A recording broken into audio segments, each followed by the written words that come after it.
Good morning, Exercise Science. This is the third lecture for Chapter 14, the respiratory system. Don't pay any attention to what's on the board behind me. That's for the other anatomy classes. And since I decided mid-lecture when I was just doing their lecture that I wanted to use it again instead of redrawing it, I just left it up there. I don't need to do any diagrams for you guys today. So this is the third lecture for Chapter 14, respiratory system.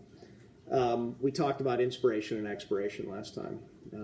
Something you definitely want to consider and be able to obviously understand as it refers to your patient's health and when you are working a patient out, for sure, their ability to inspire and expire.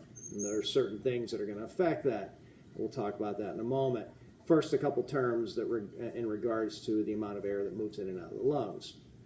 During a normal breath, when you're just taking a breath in like I just did, that is called the tidal volume. It's the amount of air that comes in and out, just like the tide at the ocean, in and out. That's about 500 milliliters, cubic milliliters, which is not too much. It's a small amount of space. If I had Erlenmeyers with me, I'm trying to look around the classroom where I'm teaching to see if there's any Erlenmeyers sitting. I don't see any. I should have grabbed one. 500 mils, that's the normal breath. Vital capacity is the maximum amount of air that you can bring into your lungs with a single breath. That would be one of the big deep breaths like this. That's about 4 times as much volume of air, about 2,000 milliliters. That's one of the big Erlenmeyer flasks, big flasks that you'll see in the classroom, that you see in my classroom. Every once in a while I was sitting in the front of the classroom. 2,000 milliliters. Residual volume, which is an interesting concept, and one, if you wanted to talk a little bit more about the physics of anatomy, would be an interesting concept. That's the amount of air that remains in the lungs after you've expired. So when you take that big breath in and then you let the air out, there's some air that remains in the lungs, and that is functional and necessary. If we were to remove all the air from the lungs, create a vacuum in essence, your thoracic cavity would collapse. We call that a collapsed lung. You have to have some air in there to maintain some amount of pressure so the lungs will stay adhered to the pleural membrane or the inside of the thoracic cavity. That's very important. During some injuries like with broken ribs or severe injuries where there's actually a puncture to the thoracic cavity, the lung will collapse because the pressure will be coming in from other areas to that wound, and that can cause the lung to deflate or collapse. So that residual volume, that amount of air that remains in there after you've expired, allows the lungs to maintain their adherence to the walls of the pleural cavity, the thoracic cavity. Small amount of air, it gets recycled every time, so I don't want you to think you have this pocket of air, this residual volume that's been in there since the day you were born. There's always air mixing with that, so when you exhale some of the stale air that was in there, and that air obviously is very low in oxygen, will get removed during expiration. Now, when you look into your notes, and we're almost done with the notes, there's a concept called internal respiration. And this is one that I probably should, and I probably will during the next lecture, draw a small diagram. We talk about external respiration, gas exchange at the level of the lungs and the capillary. We call that external because it's connected to the outside of the body. Internal respiration is what happens at the level of the cell. Same thing. Oxygen's going to move into the cell, CO2 moves out, just like oxygen moved into the bloodstream and CO2 moved out of the bloodstream into the lung space. So this is called internal respiration. Obviously, the functionality of that is to get oxygen into the cell for cellular respiration and get the carbon dioxide that was produced by cellular respiration out of the cell, again by diffusion. Same process. We just call it internal respiration.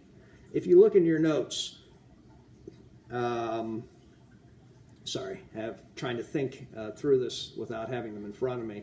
If you look in your notes, you will have a section on respiratory disorders, which is very important for the material we're going to talk about. We'll cover it more next year during your senior year. They are broken down into 4 categories. There's upper respiratory disorders, which involve the ear, nose, and throat. There are lower respiratory disorders, which involve the bronchi, bronchial tubes, alveoli, the lungs, and the trachea as well.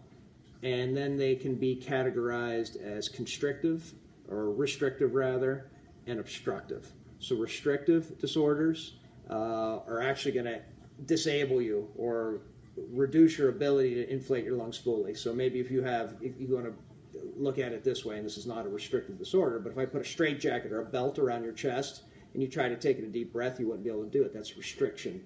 What causes that? Could be an injury. Pleurisy, which is an inflammation of the pleural layer around the lungs, can be a restrictive disorder. Anything that's going to disable you from the ability to take in a full breath external to the lungs. Now, an obstructive pulmonary disorder is when you have something actually inside the airway, something blocking it. It could be mucus, it could be an object, it could be the airway itself collapsing, like during an asthmatic attack, when the smooth muscle constricts. That is going to cause, we would call that an obstructive disorder because it's obstructing.